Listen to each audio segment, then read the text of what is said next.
Épilogue. Poussière.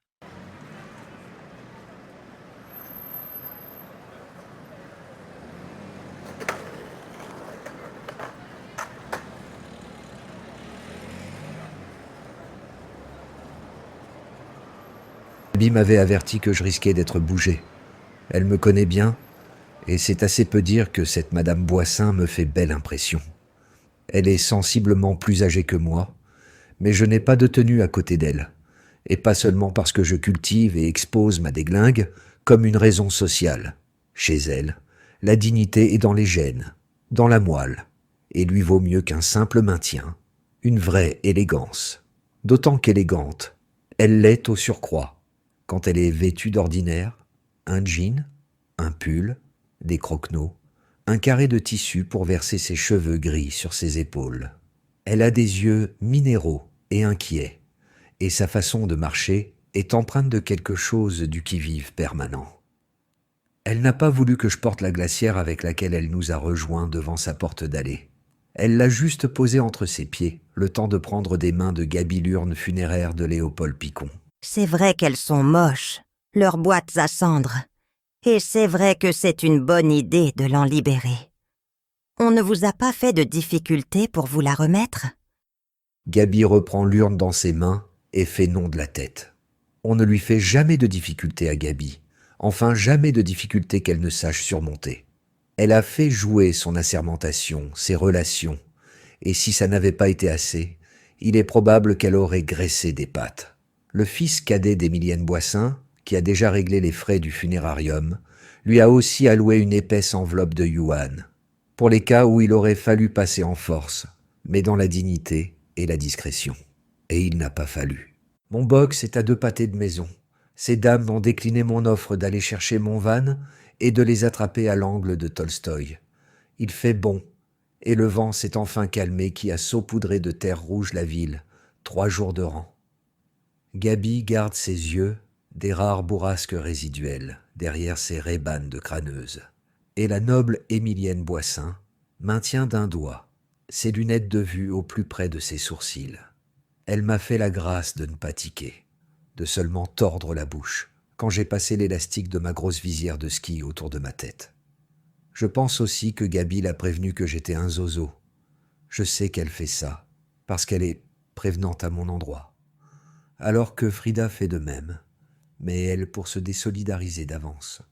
Les 2 planctons qui font le pied de grue devant la porte blindée de mon parking rectifient de concert leur position et saluent bien martialement Gaby, dont tout le quartier sait maintenant qu'elle est officier de réserve. Alors, on leur rend tous les 3 leur salut, et Émilienne Boissin leur adresse un petit rire et un claquement de talons. Repos. Mon box est au 2e sous-sol et le rondier de la régie nous attend au bas de la pente, avec un Amstaff de mes amis. Enfin plus mon ami à moi que celui de mon vieux chien Tricot qui ne peut pas trop le souffrir. Et je sais très bien pourquoi, étant moi-même un mâle alpha de 58 kilos, moitié édenté, chauve, bigleux comme une taupe, et stockant près de mon lit du Cialis pour 6 ans d'usage intensif au cas où il y ait une guerre nucléaire. J'enlève mes lunettes de ski pour ne pas l'inquiéter et l'interpelle. « Qu'est-ce qu'il dit, mon copain ?» Le chien se met à se tortiller tout de joie.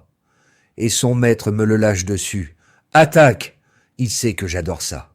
Mais avant que j'aie pu mettre un genou à terre pour prendre ma dose d'affection brutale, de coups de griffe et de bave, Émilienne Boissin me dépasse, et c'est elle qui encaisse l'enthousiaste déferlement.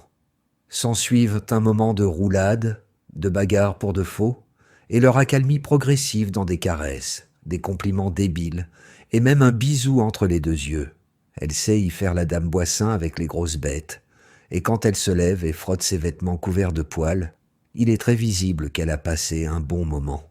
Elle me plaît bien, décidément. Kilboul et Alban, respectivement, le chien et son maître. Mais le chien, c'est moi qui l'appelle comme ça, nous accompagne jusqu'à mon box. Cet endroit est ma fierté objectivement réactionnaire, mon authentique réussite foncière, puisqu'avec les années, j'ai acquis 3 sur 4 des emplacements clos qui constituent le cul-de-sac le plus reculé du sous-sol. J'ai d'ailleurs décloisonné 2 box mitoyens, et vraiment, quand on lève les 2 portes métalliques ensemble, c'est du plus bel effet.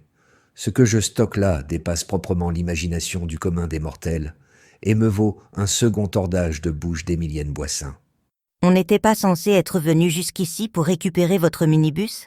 Si, il est dans le box d'en face, mais les clés sont dans le bureau qui est devant vous. Effectivement, Émilienne avait bien vu, mais n'avait pas cru voir un bureau dans ce fatras d'objets sans rapport les uns avec les autres.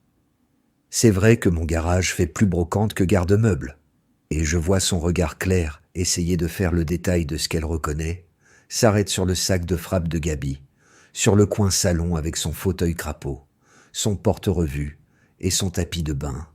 Et... Mais, dites-moi, cette mobilette, oui, c'est celle de Léo. Je l'ai portée là quand... Vous savez... Enfin, je ne voulais pas qu'elle se perde. J'avais l'idée de contacter les jeunes à qui il a donné sa maison, mais je n'ai pas eu le temps. et on ne pourrait pas aller en mobilette jusqu'à la Fessine, plutôt que de sortir votre van? Surtout que je vois que la charrette est attelée. On n'est pas gros entre tous. Nos poids cumulés, ça ne doit pas faire beaucoup plus que le poids de Léo à lui tout seul. Alors un qui conduit, un sur le porte-bagages et l'autre dans l'attelage, je suppose que ça doit pouvoir être faisable. Gabi confirme que ça l'est, qu'elle a vu Léopold il n'y a pas si longtemps charrier, plus que son poids en ciment et parpaing, avec son antiquité à 2 roues. Gabi saisit surtout l'esprit et la lettre de la requête d'Émilienne Boissin. Après tout, si l'on est là, c'est pour un dernier hommage à Léopold Picon. Et comment pourrait-on mieux lui faire honneur qu'en allant en mob disperser ses cendres dans l'eau qui passe en trompe devant son coin de pêche? Elle prend d'autorité des mains d'Émilienne la glacière qu'elle pose au fond de la remorque, puis elle se baisse pour ramasser le tapis de bain. Je comprends ce qu'elle fait, et je gagne le fond de mon box, où sont mes grandes étagères et mes précieux cartons. Et dans l'un d'eux, j'ai assez de coussins et de dessus de lit pour faire un nid douillet de l'attelage, et molletonner un peu le bien tape-cul porte-bagages. Surtout que je devine que c'est Gabi qui va se dévouer pour voyager là quand c'est la moins pourvue de fesses. À peine ai-je recouvert la glacière et le fond de la remorque d'un plaid, que Kilboul, qui a un instinct artistique très sûr, reconnaît une ébauche de canapé et d'un bond s'y installe. Alban se précipite pour le houspiller, mais Émilienne Boissin le retient par le bras. Laissez-le, je vous en prie, laissez-le. Je vous jure, je ne l'ai pas élevé comme ça. C'est Sal qui a une mauvaise influence sur lui. Chaque fois qu'ils sont ensemble tous les deux, ça se termine toujours que je dois en punir un pour les calmer. Émilienne tord cette fois le nez en même temps que la bouche. Alban ne m'a pas désigné, mais elle a compris qu'il parlait de moi, et que visiblement on peut me faire porter tout le grotesque et bien peu de la gravité du monde à chaque instant. Alors, elle lui demande. Et si votre bon toutou venait avec nous? Ça lui ferait peut-être du bien d'aller gambader à la Fessine et s'épuiser un peu avec son petit camarade de jeu. Comme ça, quand on vous les ramène tous les deux, ils se seront assez dépensés pour vous faire une fin de journée paisible. Alban me regarde pour savoir si c'est du lard ou du cochon, et se rend aussitôt compte que ce n'est précisément pas en me regardant qu'il aura une réponse à cette question. Alors il se tourne vers Gabi. Elle n'est pas moins originale que les deux autres, avec sa coupe en feutrine et sa bobine de casseuse de gueule.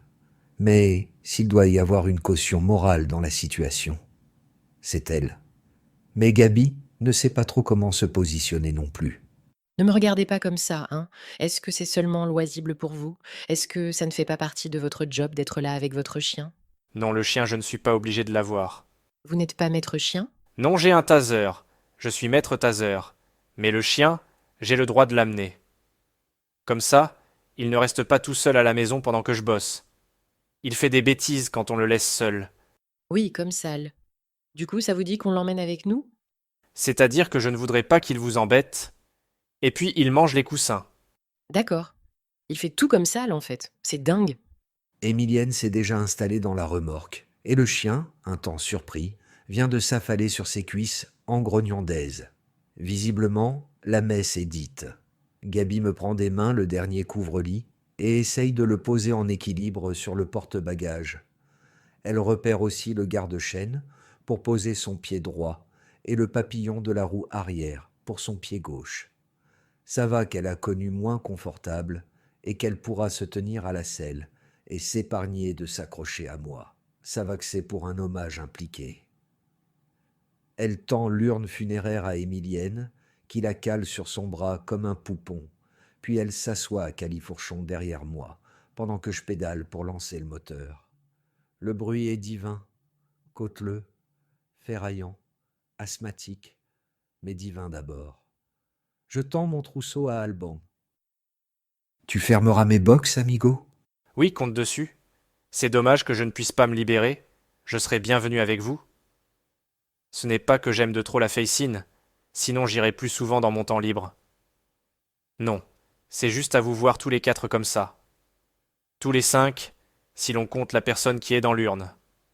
Alors, je sais que ce n'est pas loin où vous allez, mais à vous voir, on dirait une vraie expédition.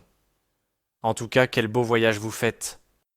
Je descends la mobilette de sa béquille et pédale pour encourager le moteur. Et sur les premiers mètres, il faut tous les coups de rein de Gabi, la poussée d'Alban, et un aboiement de joie repris en écho par Émilienne. Mais après, une fois qu'on est lancé, plus rien ne peut nous arrêter. Fin. Merci d'avoir écouté ce livre audio. Vous pouvez découvrir plus avant les dessins à l'encre de Chine de Raphaël Gonin en vous abonnant à sa chaîne YouTube, @GoninRaphaël, tout attaché et sans le tréma sur le E. Vous pouvez retrouver le fichier audio en téléchargement gratuit sur le site oujopo.com et vous pouvez également retrouver l'édition papier de La Vie en rose par Laurent Serror sur Amazon.